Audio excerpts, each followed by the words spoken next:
आज नवरबांनी मार्केटमधून येता येता कांदा पात आणली होती आणि कांदा पात बनवताना मला माझ्या लग्नाच्या अगोदरच्या आठवणी क्रिएट झाल्या बरं का. आता कधी पण कांदा पात बनवते ना तेव्हा मला त्या आठवणी क्रिएट होतात बरं का. आता त्या आठवणी ना आठवून कधी कधी मला हसायला पण येतं. तर काय होतं त्या आठवणी पुढे सांगतेच. त्या अगोदर म्हटलं तुमच्यासोबत ही कांदा पातीची रेसिपी शेअर करावी. माझी आई कोणत्या पद्धतीने बनवायची हे तुम्हाला आज व्हिडिओमध्ये पाहायला मिळेलच. माझी आई फक्त एक डाळ वापरून बिना शेंगदाण्याची आणि बिना कुटातली ती कांद्याची पात बनवायची आणि आम्हा दोघी बहिणींना तिच्या हातची कांद्याची पात खूप जास्त आवडायची. कधी कधी तर आमच्या अक्षरशः भांडणं सुद्धा व्हायचे बहिणींचे. ती म्हणायची आई तिला किती जास्त वाढलीस मला किती कमी वाढलीस. अशा या गोष्टीवरूनच आम्ही एवढे भांडायचो ना.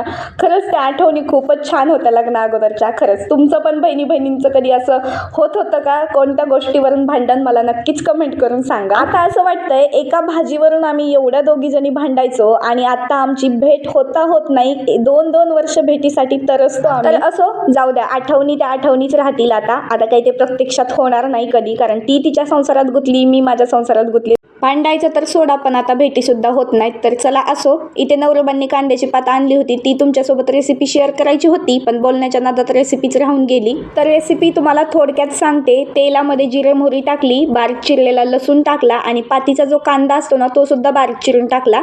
त्यानंतर हरभऱ्याची डाळ 1 तासासाठी भिजत टाकली होती, ती सुद्धा यामध्ये टाकली.